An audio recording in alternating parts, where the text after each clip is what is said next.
good hands, right? That's what that means. I would like for you to please give a wonderful round of applause and welcome the president of the Loretto community, Sister Kathy Muller. Please give her a round of applause, Sister Kathy Muller.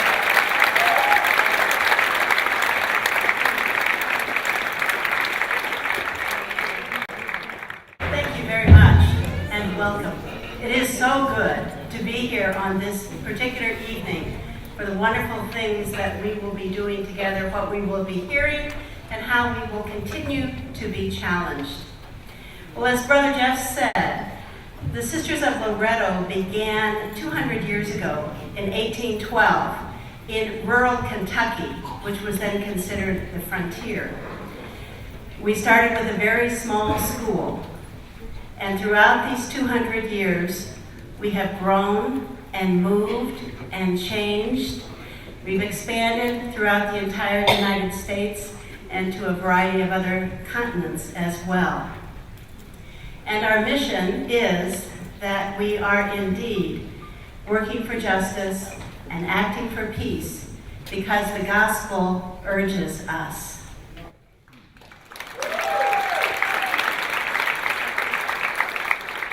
Tonight, we're going to share with you a short film which will give you an idea of where some of our mission has taken us in the last 50 years. We have partnered with many of you in this theater, and that has made a big difference. We are so grateful to have you as companions on this journey. Thank you.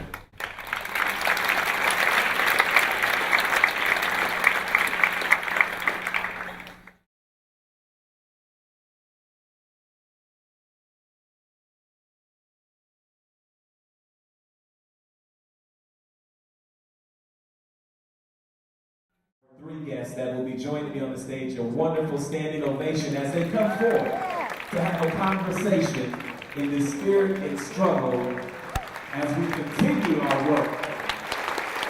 The struggle continues.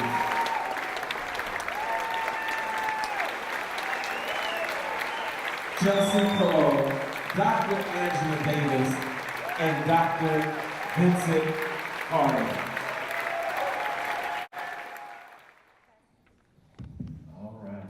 I just want to begin by saying welcome to the three of you, and Dr. Davis, welcome to Colorado. We want to begin with the question. Let's start the dialogue with Chelsea. Great. Well, Dr. Davis and Dr. Harding, we're here tonight to have you help us celebrate the 200th anniversary of Loretto, which of course is a Jubilee anniversary based on a biblical tradition that's really quite amazing. It's a tradition of redistributing resources and setting the captives free. So could we start by having you help us envision what would it mean to set the captives free today? Do you want to begin, Vincent?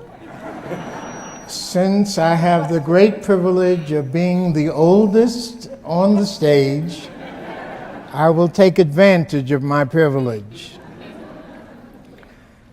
I cannot begin to respond to that question, Chelsea and dear Sister Angela, without responding to what we've just seen.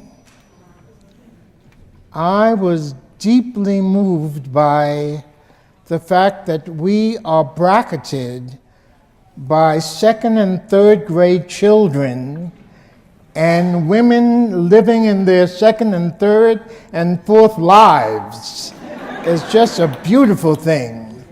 And my starting out on that question, Chelsea and Angela, would be that they have already offered to us models of what it means to set the captives free in our time. Here is my example. One, those children. Those of you who work with those children, thank you very, very much for what you are doing. Because as I understand it, one of the great captivities that we are all deeply involved in our country today is the captivity of ignorance about ourselves and our neighbors, sisters, brothers, fellow citizens. And as I see it, bringing children together, red, white, black, green, orange, yellow, every color you could think of, bringing them together, introducing them to each other, introducing them to their own best traditions, allowing them to enact those traditions is one of the most important ways that we can set our children and ourselves free from the captivity of the ignorance that we have about each other and about ourselves. So I would say, Chelsea, that I would start with that. And then I would jump over the years to these sisters. What I see in them is another sense of what it means to set the captives free. A lot of us in this society have grown up captives to a 19th century industrial revolution understanding of retirement. And somehow we think that when we reach 65 or whatever it is, that that's immediately a passport to the golf course or to cruises or to just not knowing what to do. But these women are offering us a wonderful pathway out of that captivity by letting us know that as long as we live, we have work to do. And we never retire from the work of learning about each other, of working for each other, of serving each other. And so I see both the second and third grade children and the second and third livelihood women as wonderful models of setting the captives free. The last thing that I would say before I give my dear sister a chance to jump in is that I am deeply moved by what these sisters keep saying. They can't do this work at 70 and 80 and in some cases 90 by themselves. They must have a supporting community. And as I see it, that's another of the captivities that we must set ourselves free from. The captivity of isolation, the captivity of individualism, and open ourselves up to the freedom of community. That's where I would begin to go in responding to some of the things that you were asking about. And thanks, Chelsea, for raising them.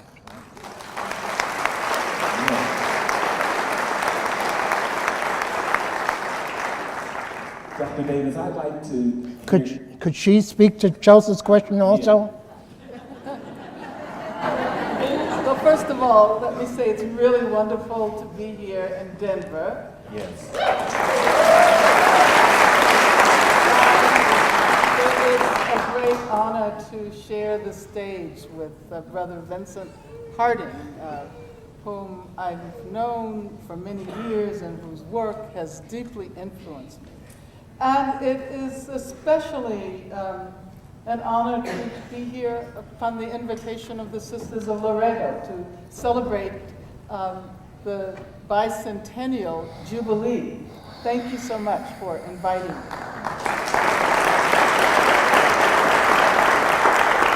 And the question that you raised, I'll try to be brief, Chelsea, so we can move on to your question, Brother Jeff. That's all right. What would I add to what has already been said? Because I was also deeply moved by the video. And I've had the opportunity to spend the last day and a half or so at the spirit retreat of the Sisters of Laredo.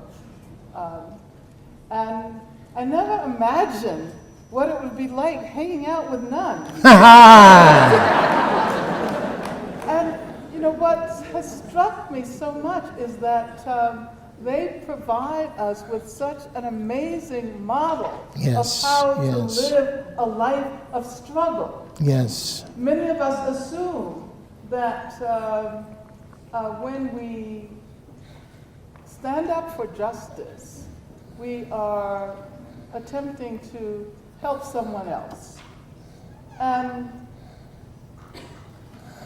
when we do it, it may bring about results, but oftentimes we feel as if we are too tired. We feel burnt out. And we decide, is that one of my microphones? Oh, excuse me, I have so many microphones. Okay, is this one working again? I think this is the video. But what I was attempting to say was that peace and justice and equality and freedom are lifelong struggles. Yes. And how do we learn how not only to engage in those struggles and not only to make those struggles an integral part of our own lives, but how do we learn to discover pleasure and joy in doing that work? So I would say that setting the captives free is a process of recognizing, as so many people have said before, that freedom is indivisible, that justice is indivisible. As long as there is a single person who is not free, we are all in chains. So how can we create the kind of community that is modeled by the Sisters of Laredo that will take us through this next century and into the centuries that follow? Wow. Yeah, absolutely. And Dr. Davis, that kind of touches on my question. I was wondering what was going through your mind as you watched that video, what really touched you or what moved you, and I think you touched on a little of that. I would like to also have you talk a little bit about what inspired you, or when did you know, what planted the seed that you would be moving in a lifelong path or pursuit of justice? Well, I don't think I ever really had a choice. And I feel very privileged to have grown up at a time when the struggle against racism was a question of how we were able to live our lives. I mentioned yesterday, I had a wonderful conversation with Dr. Harding, and I mentioned yesterday, and I've said this many times, that as a very young child, my mother always encouraged me to imagine what life would be like without racism, without segregation. She always pointed out to us that that was not the way things were supposed to be. Her words still ring in my head. Whenever I would ask, why is it that we can't go to the big library downtown? Why do black children have to go to the ramshackle Negro library? And she would say, this is not the way things are supposed to be. So I grew up from the time I was 2 or 3 or 4, looking at Jim Crow in the South as something that would be eventually dismantled. And so when I say I had no choice, it is because that is how I learned how to live my life. This is why I was so moved by the video, because I think that the Sisters of Laredo community models for us a collective process of forging a life that is so deeply ingrained in peace and justice and freedom and equality. Thank you. Angela, how did your mother specifically help you to imagine that Birmingham beyond terrible segregation? What did she say? What did she do that nurtured that imagination in you? Well, I mean, it was actually very interesting because on the one hand, she did not want us to assume that all white people were evil, although it looked to me like all white people were evil. and so when, for example, I grew up in an area where houses were burned and bombed, and as I have mentioned many times, my earliest childhood memories are the sounds of bombs that are going off across the street. Oh, there was a little obstacle here. Now it's better. Okay, great.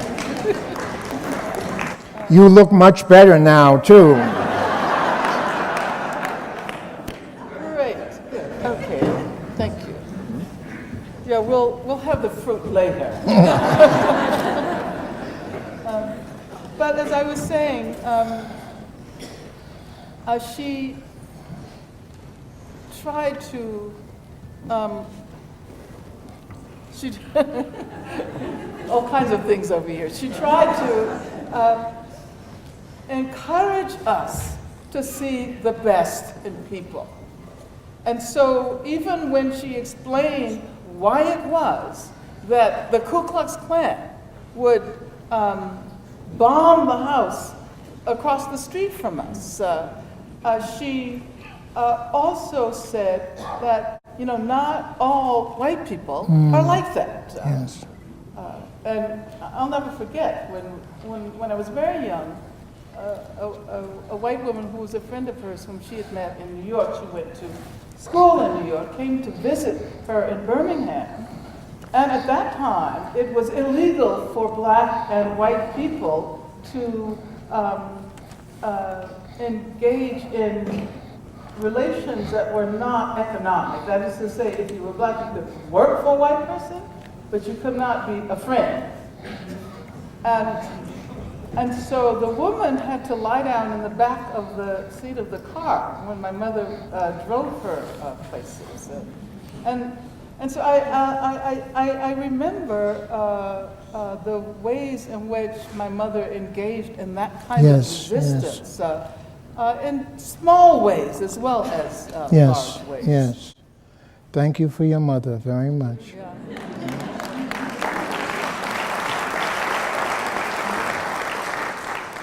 Dr. Davis, we have a couple of questions that are related to prisons.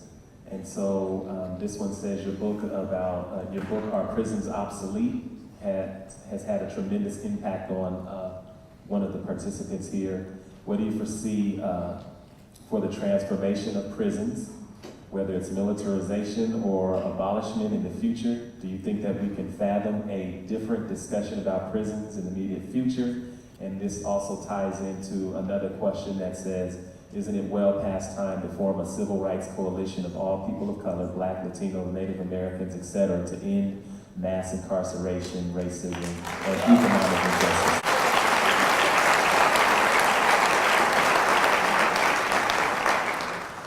Yeah, absolutely. My first response, of course, in hearing your question, Chelsea, was to think very specifically about the 2.5 million people who are behind bars in this country.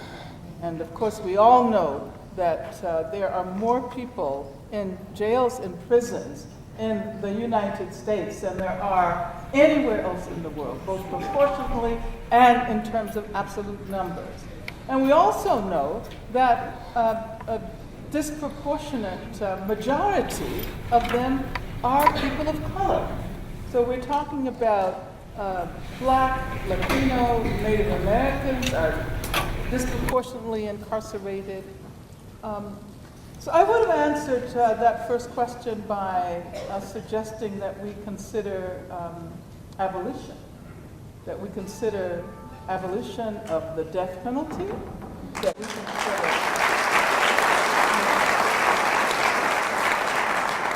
we consider abolition of imprisonment as the dominant mode of punishment. And perhaps later in the conversation we can talk about this at greater length, but I do want to say now that so many of the social problems we confront, so much of the violence in our society, in our lives, is directly linked to the assumption that the solution to any of these issues is imprisonment. And by assuming that all you do is imprison the perpetrator, no matter what, you relieve yourself of the responsibility of addressing the problem.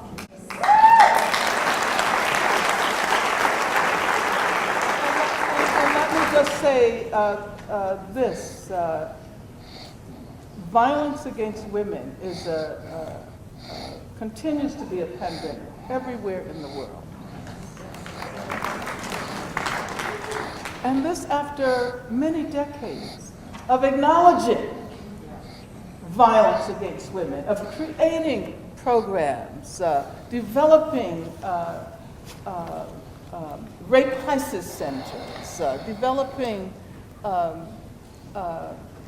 houses for women who have suffered domestic violence all over the world, right? I mean, there are amazing projects that have come into being over the last 30, 40 years.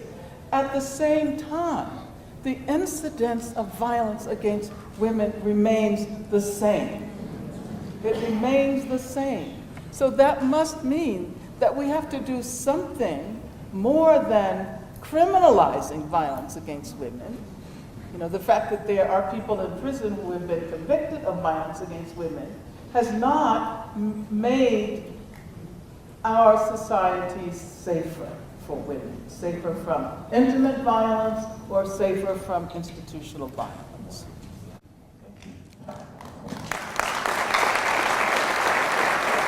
And Dr. Harding, you have been involved through the Veterans of Hope Project and some of the work that you're doing with Michelle Alexander, the author of the new Jim Crow, also addressing some of the prison injustices.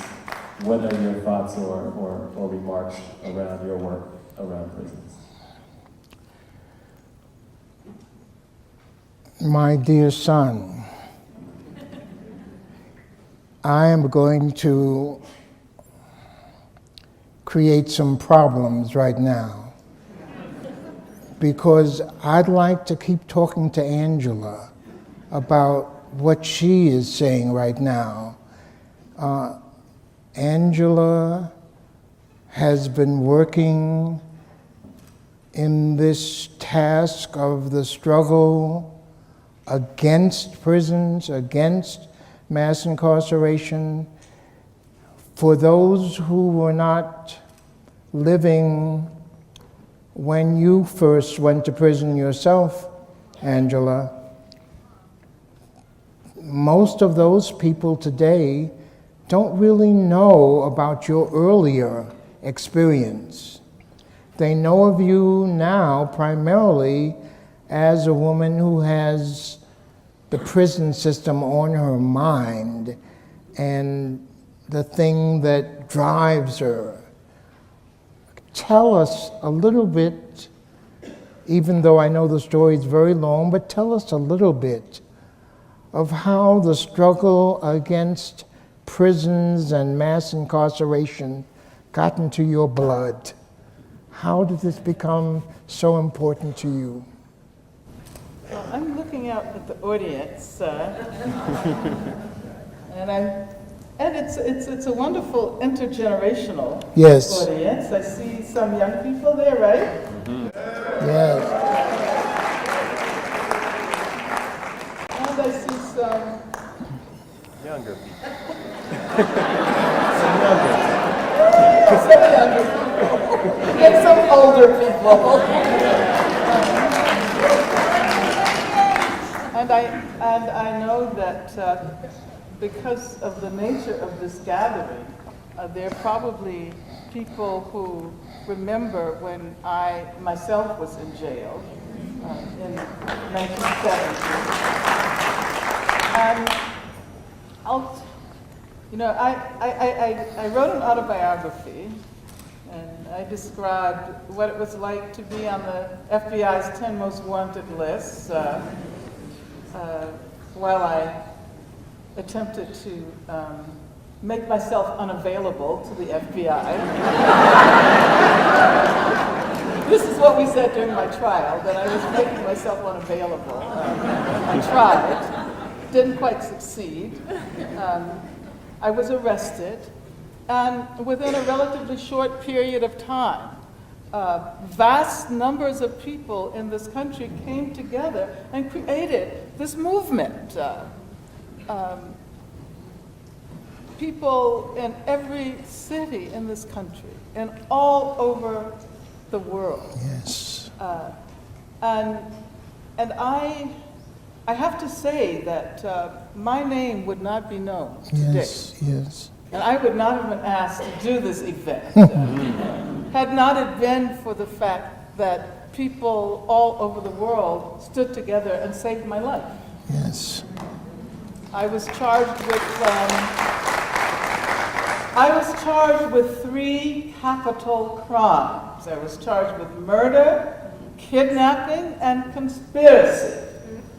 And even though I was not guilty, even though I knew I was innocent, I did not know that it would be possible to stand up to the power of the state at a time when Richard Nixon was the president. I know everybody's heard of him. And Ronald Reagan was the governor of California. And so, Vincent, the reason I continue to do this work is because it became very clear to me that if we stand together, if we join hands and hearts and our voices across all of the borders that tend to divide us and separate us, we can win. Yes. We can win.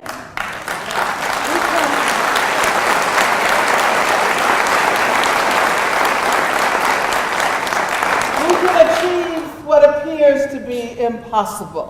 Yes. And so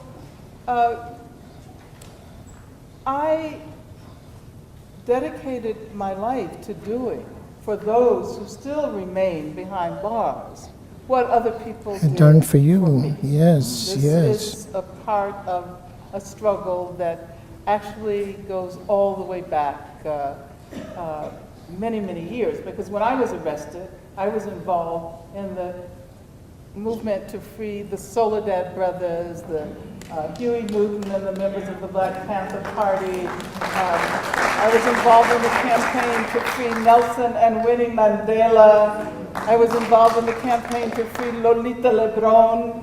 And so it continues. And I hope that I've been able to make some small contribution Yes. to this ongoing struggle.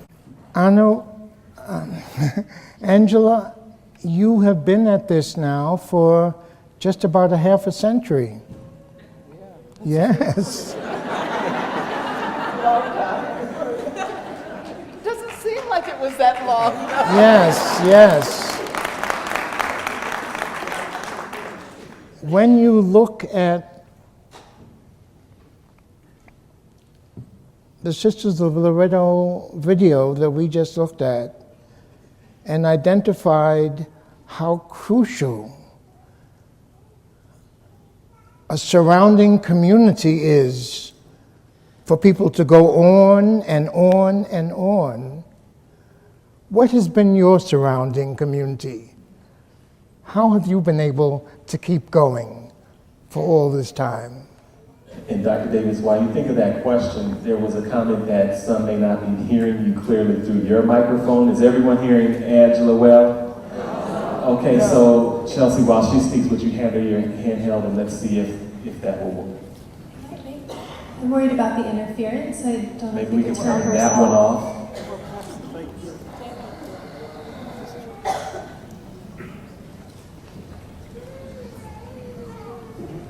Is this better? I'm thinking because first of all, I want to say that I do not think it is possible to do the work we're called upon to do without community. And at a time when we're subject to the neoliberal ideologies that emphasize individualism. And you know, what I want to say is that community allows individuality to flourish. So we're not talking about an end to individuality. As a matter of fact, individualism, as it is encouraged by, should I say capitalism? You can say that. Is abstract. It's abstract. It's the individualism of the capitalist market. And so I have been involved in many communities over my life span. The first, I've been involved in youth communities, I've been involved in religious communities, I've been involved in communist communities, I've been involved in feminist communities, I've been involved in abolitionist communities, but I don't think that I have been able to accomplish anything without being a part of a larger community.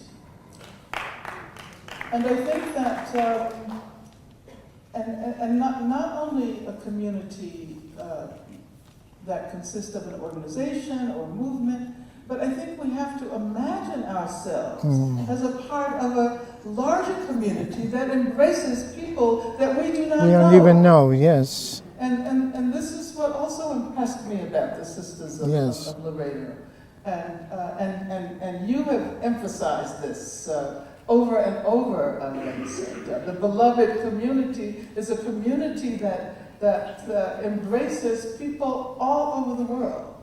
And I would say that a community that brings people of different nationalities and different racial and ethnic groups together, different sexualities, and community that embraces the earth.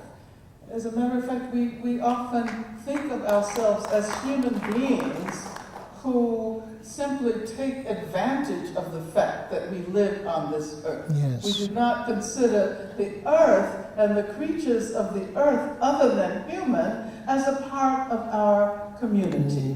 So I think that we have to begin to widen our Yes. sense of what it means to live in community and struggle for freedom Thank you.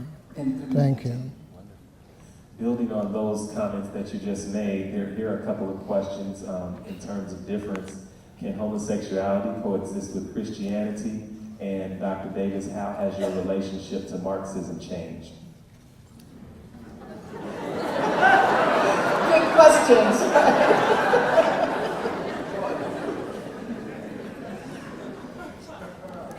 Well, you might also ask, can Christianity coexist with homosexuality? Good.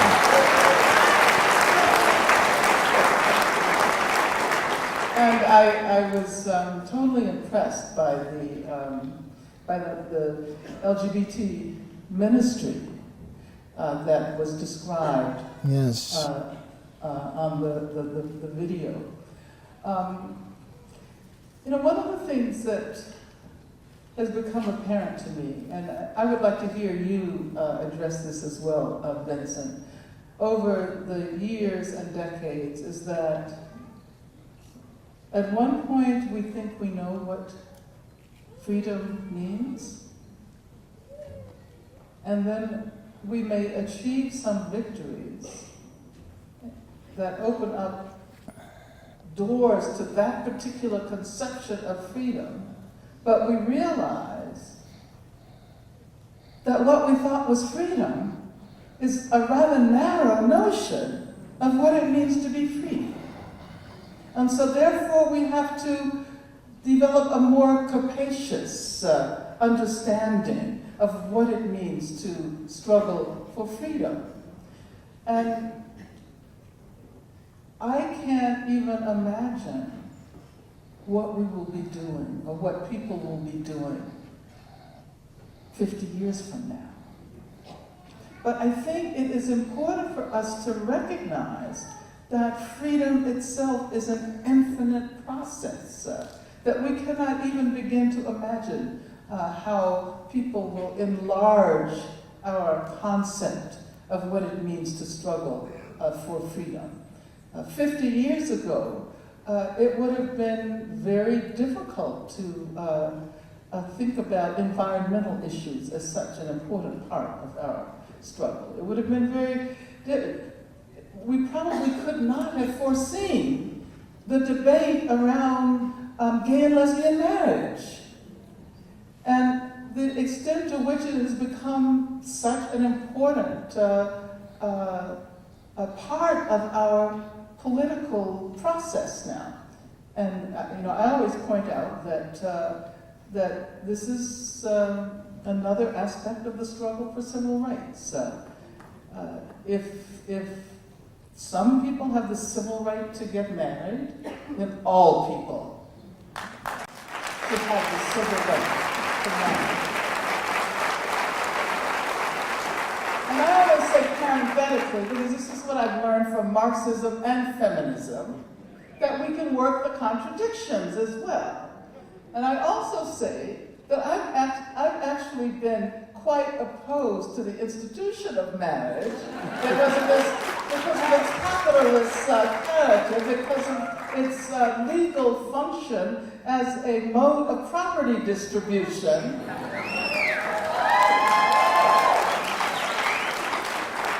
And so one of the things we've learned is that we can make those contradictions productive. We don't have to choose one or the other. And this is, I think, something that we might think about during this electoral period. And I want to ask you a question, Vincent. Please, ask me several please. questions about how your notion of freedom has transformed over the years. And what do you think Dr. King would be saying were he alive today with respect to this vast array of issues that have become a part of our awareness of freedom and civil rights and human rights? My dear sister, I am so glad for your capacity to continue reflecting on your life, not just living your life, but thinking about the life that you're living. By the way, the old professor cannot avoid a bibliographical recommendation. Any of you who wants to go much deeper into the history of Angela Davis than we are able to do at this time should get from Amazon or the library or wherever you get books these days, should get her book, which was published at the beginning of the 1970s, a long time ago, called Angela Davis, an autobiography. It is one of the great pieces of autobiographical and philosophical and movement-oriented work that's been produced in our country. And it is certainly, from my perspective, something that is part of breaking out of our own captivity to ignorance. That we who, whether we're 80 or 18 or 28, should not at this point in history be thinking about working for a better world without opening ourselves to the stories of those who have been doing this for a long, long, long time. None of us is the first, and none of us will be the last. It's very important. So, Angela, what I want to speak to in terms of your question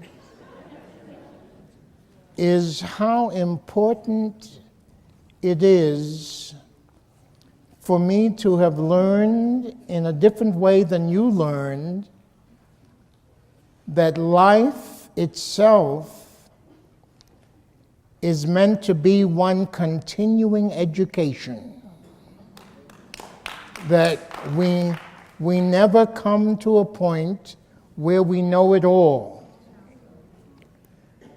That, as a matter of fact, as I gather it, part of the basic function of life is to give us time and opportunity to keep learning about what it means to be human.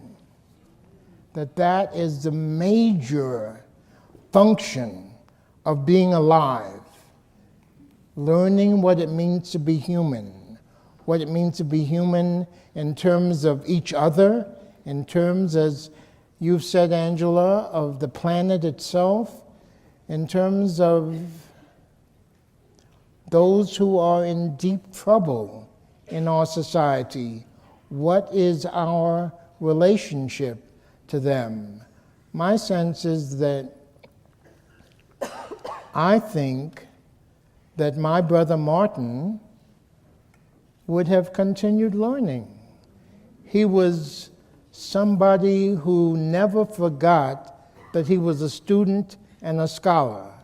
And he was always learning, reading, studying, taking things from other people, giving things to other people. My sense is that he had already begun to open us up in those last years to some of the things that we're talking about now. He had already begun to open us up to the fact that our country will never become the country it was meant to be unless it deals not just with racism, but with materialism and militarism.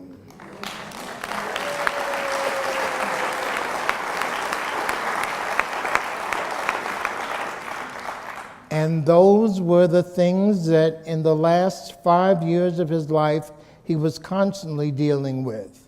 Now, on the issue of homosexuality, he was still learning there. But what I saw with him was what I had seen when my wife and I, my late wife and I, first met our beloved brother Jimmy Baldwin.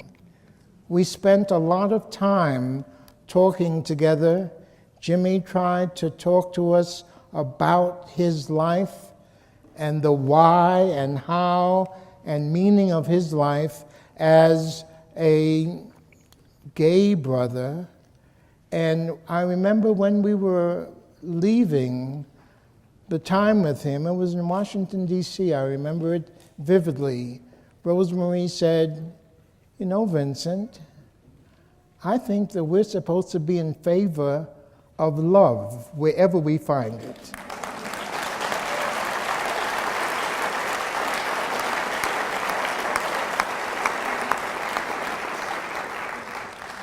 Martin was there.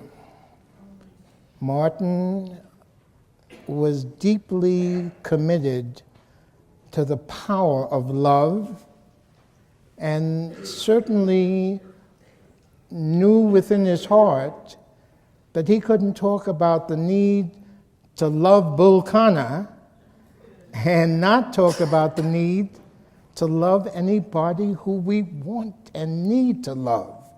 So I'm sure that Martin would be moving with us on this matter of human beings choosing out of the depths of their heart who they are most drawn to, who they seek to be most connected to, and who they want to go forward with.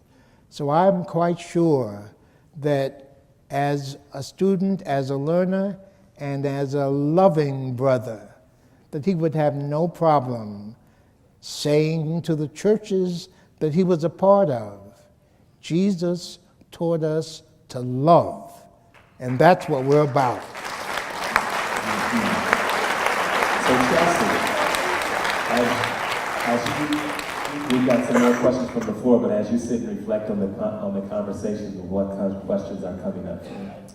Well, Dr. Harding, what you were just talking about reminded me that in talking to other young people about this event, one question that came up was, as we as young people immerse ourselves in the work of social change, it quickly becomes apparent how vital deep, personal, and intimate relationships are in sustaining our movements. And so the question is, in your long experience, how do we build these fruitful, deep personal relationships and integrate them into the day-to-day work of social change? That's a really important question. Because for too many years, many people who considered themselves radical activists assumed that all they needed to do was to do the work. Regardless of how they did or did not express that in their personal lives. I'll never forget, many years ago when I was working with Smith in Los Angeles, we were involved in a campaign against police violence. Policemen had, as has happened so many times for so many years in this country, had killed a young black man, and we were involved in a campaign to bring him to justice. And one of the major male spokespersons of that movement, we knew was abusing his wife. And what was interesting is that in those days we had not yet developed the vocabulary to talk about domestic violence or intimate violence. And I remember feeling so uncomfortable. How can this man stand up there and talk about ending racist violence while he's inflicting violence on his partner at home? And now, thanks to the work that many activists and theorists have done, we understand the connection. We understand that in many ways we have to try to look deep into our own hearts and ask ourselves, how are we affected by this violence, by this society that we're challenging? And how can we're abolitionists, for example. We say we want to abolish imprisonment as the dominant mode of punishment. We say we don't want a justice system based on vengeance and retribution. We say all of these things, and yet, if someone does something bad to us, we immediately think about how we can get back at that person without recognizing that we're carrying the stake in our hearts. Yes, yes. Right? And we are captives. We are captives. So those intimate relationships that you talked about involved looking deep into our own emotions and recognizing the work that we have to do there and the work that we have to do in building relations with others and the work that we have to do in making it possible, imagining and struggling for a new society. I think that's how I would put it succinctly.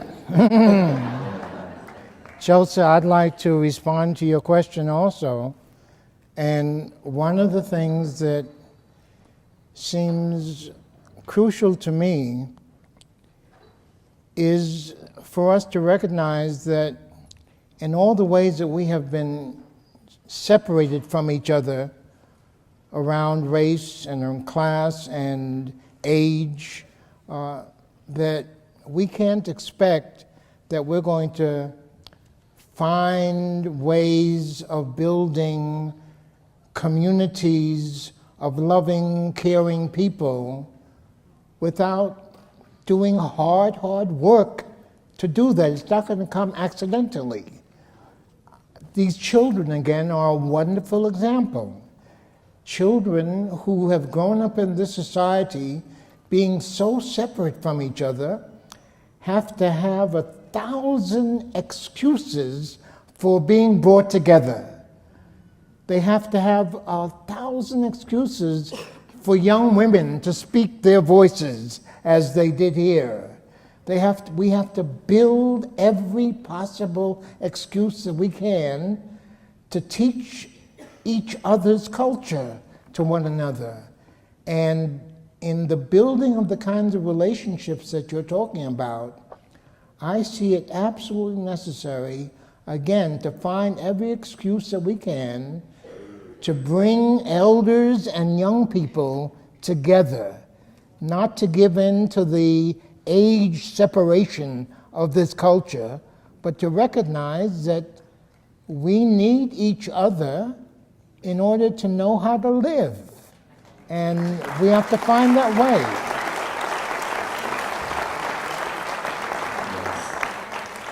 So from the floor, this is from Johnny S. of the Flow Box, one of our state's leading rap groups or performers. And then there's a question from Brian, who is 16 years old. They're talking about, Johnny first says, when you envision the next 30 years of social transformation, what role do you hope civil disobedience will play, and can you talk about what it means to build power in a movement? And Brian Romero, who's 16, says, do you feel like the struggle for justice will ever be accomplished at one point in a time far from now, or do you feel the struggle will be never ending? Well, I'll say never ending. Yeah. And I think that's what's beautiful about it. We can't assume that there will be a moment when all is done and all is well. It would be rather boring. People have pointed out that when Dr. King talked about going to the mountaintop, he never told us what he saw. He never told us what he saw there. And that is because it constantly changes. Nelson Mandela, in his autobiography, The Long Walk to Freedom, pointed out that every time he thought he had reached the end, he realized that it was just another beginning. And so therefore, what it means is that all of the work we do is so important to developing a terrain of struggle on which others, the next ones, the next generation, will tread and will take us somewhere else. And this is why I think intergenerationality is so important. I look at the stage and we have, how many generations do we have? At least 3, maybe 4. At least 3, maybe 4. And if we look at the audience, when you consider how much history there is, watching the video, it really took me back. It reminded me that my first mass demonstration was a walk across the George Washington Bridge against the atom bomb, when I was 15 years old. And so there will be new issues and new struggles that will continue forever. Yesterday I was imagining, I was saying, well, one of these days there may be life discovered somewhere else, not on this planet. And can you imagine the new issues that will arise there? So, and the thing is, the more we think we know, the more we recognize that we don't know. Yes. And that is what is so wonderful. The struggle goes on. It will be infinite, I believe. Yes. As I understand it, one of the functions of elders is to tell stories. And there's a story I can't resist telling to Brian, especially, that has kept me going in a lot of ways. Brian, back in 1966, 67, I don't remember which it was, the great Vietnamese freedom worker, Buddhist teacher, Thich Nhat Hanh, check that out, Google it, I can give you the spelling later on, came to this country, to Atlanta particularly, where I was living then, to meet Dr. King and to thank Dr. King for having nominated him, Thich Nhat Hanh, for a Nobel Peace Prize. And when some of us who were teaching at the Atlanta University Center then, historically black set of institutions, found out that Brother Thich Nhat Hanh was going to be in town, we invited him to come over to spend time with our students, because we knew that our students needed that contact with sisters and brothers from what seemed another world, especially when our country was beating up on that world. And here is what Thich Nhat Hanh told us about his experience in coming into this country. He came through California, and he said that as he came, he stopped at various campuses, and all over the campus world in California at that time, as well as in other places, students were organizing like crazy against the war in Vietnam. And he said, wherever I went, I heard students saying, out of Vietnam now, out now, now, we want USA to stop now. And he said, I took some of the leaders aside, and he said, let me say something to you. I appreciate so much your sense of solidarity with our movement and your sense of urgency about your country doing the right thing. But I want you to know this. I am a representative of a movement that has been struggling against external oppression for more than 400 years.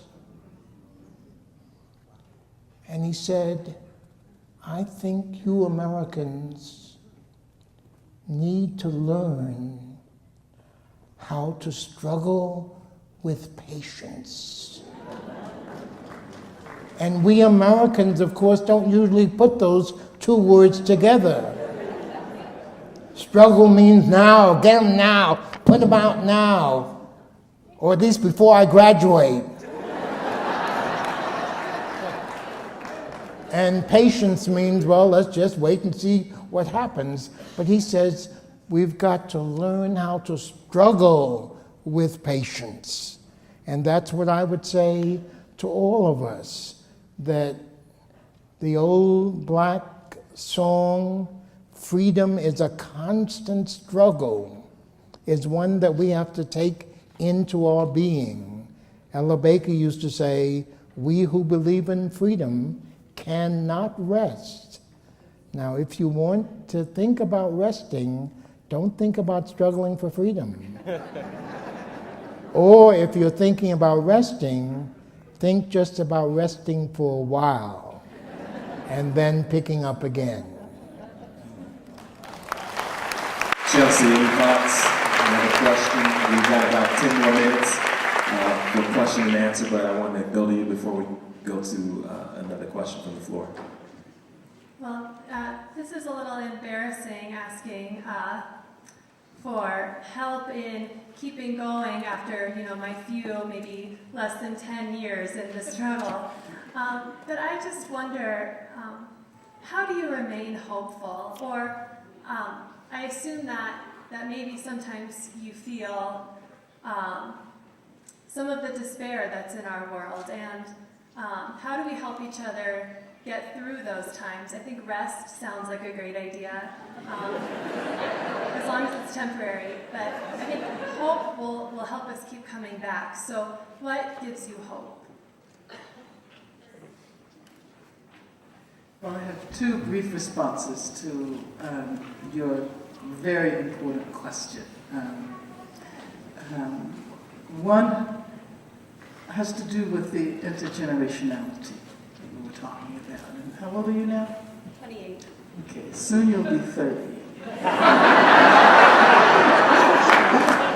Which means that you may need to find some inspiration from some people who are a bit younger than you are. And let me say that over the years, whenever I felt tired, I've discovered that that is when I need to hang around young people. Hang around those who are not tired, those who have that impatience. See, I think we need a combination Both, yes, of urgency and patience. Yes. So those who experience that urgency. And most recently, I've done a number of events with the undocumented student movement.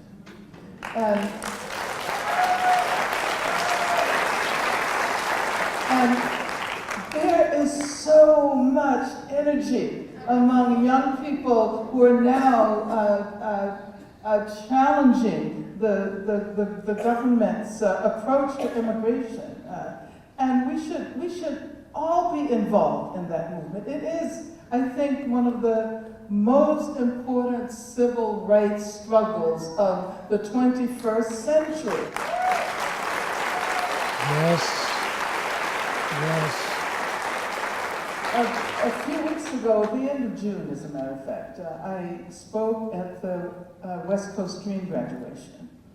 And it was so amazing. It was held in San Francisco.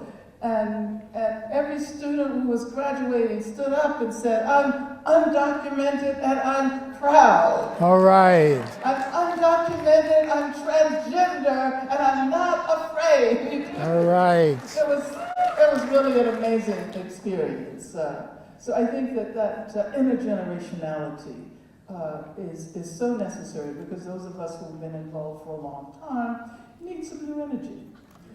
And then we also have to learn how to take care of ourselves, care of the self.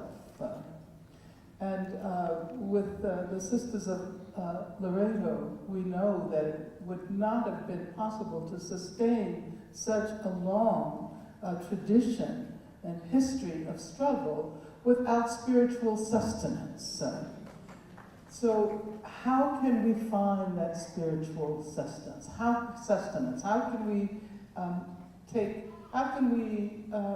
take care of ourselves, our bodies, our minds, our spirits? And there are a lot of ways we can do that, but I think each of us who's involved in the struggle has to find something. I know myself, I like exercise. Well, for a long time I was a long-distance cyclist, and I do yoga as often as I can, and I meditate, and all of those things. And that keeps me fresh, and it keeps me feeling as if I can create this reservoir of energy. So even in Denver, at this high altitude, I think Vincent would want to. Chelsea, an important, crucial part of what gives me hope is you. And young people like you, who are constantly being tempted to become captive to the materialism and nothingness of the popular culture of this world and of this society particularly. And to see that you are willing to begin to focus your life on what you can do to be of service to other human beings is a great source of hope for me.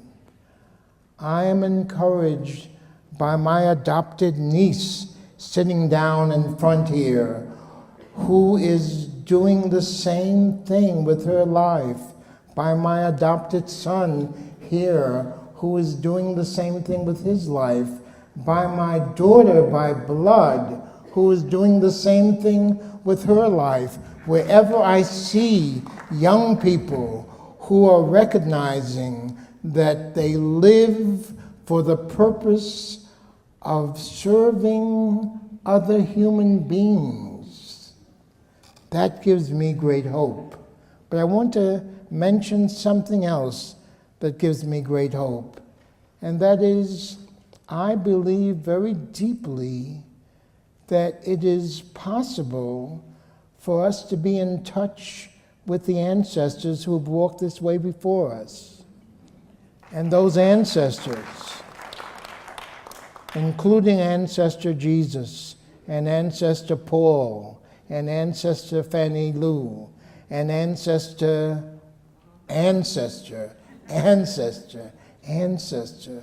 beyond names, Ancestor Mabel and Ancestor Rosemarie, ancestors who would mean nothing to you, but who mean a great deal to me.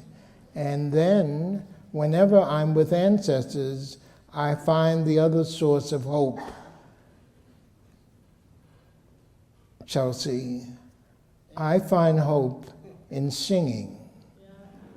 That's where so much of my deepest resources come from, singing. Somebody was singing to me just a few days ago that old hymn, "Don't Feel No Ways Tired." And those are the things that keep me going, dear. Well, ladies and gentlemen, as you know, we could go on, and there's not enough time.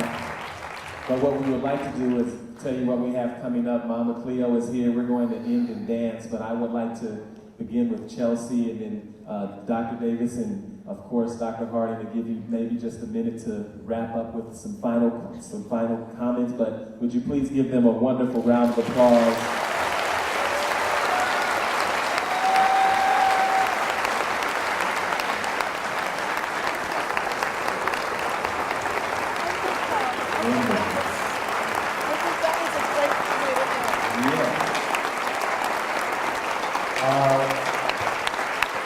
Senator and special guests that perhaps this is a great way to end.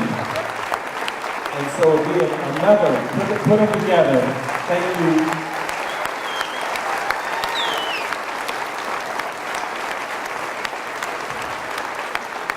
I'd like to ask you to think about two questions for, again, the old professor's assignment as a way to end.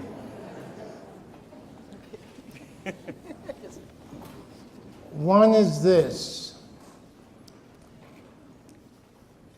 is it possible that we need to be thinking more and more about something that my big sister, Grace Lee Boggs, is constantly saying to me? Vincent, we are no longer minorities. There is a new majority developing in this country, and we have to think of ourselves as members not of a complaining minority, but of a transformative majority who will transform the nation. And she mentioned not just people of color, but people of conscience, whatever their colors might be. So, I'd like to ask you to think about what that might mean and how that might direct our relationships with each other. Secondly, I'd like to ask the Sisters of Loretto if it's possible that in order for you guys to go on for another 200 years, you might have to think about whether or not this kind of a gathering ought to be a regular part of your next 100 years.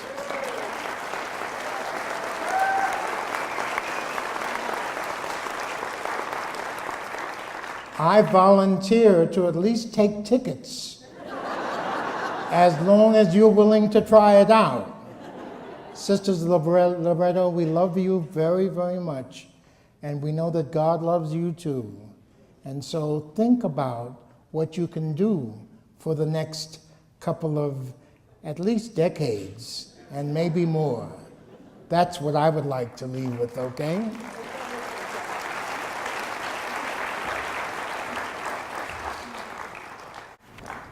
So I want to end with a challenge of more immediate character. If you can remember this time 4 years ago, do you remember the excitement in the country this time 4 years ago? Good, thank you, dear, thank you. Do you remember the election of Barack Obama and how we experienced this global euphoria? I want to bring some of that back. I want us to recognize that what we accomplished 4 years ago was the impossible. And I also want to point out that we may have given up our own power. And we may have assumed that that was all we needed to do, yes. And so when the 4 years, or 3.5 years that followed that election didn't turn out the way we had hoped, we didn't get the healthcare system we wanted, we didn't get the education we wanted, we didn't get the jobs, we didn't get Guantanamo to close down, we didn't get and so forth and so on, right? Mm-hmm. But I want to propose a feminist way of addressing those contradictions. Thank you, thank you, thank you. Because I think we need some more energy. Yes. Because we cannot allow Romney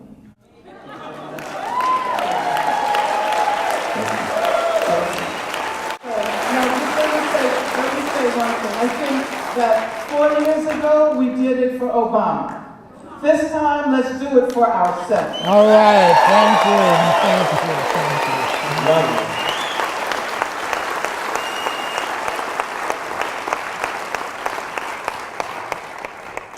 In Loretto, we like to say something we've been saying for almost 200 years, which is, let Loretto be Loretto forever.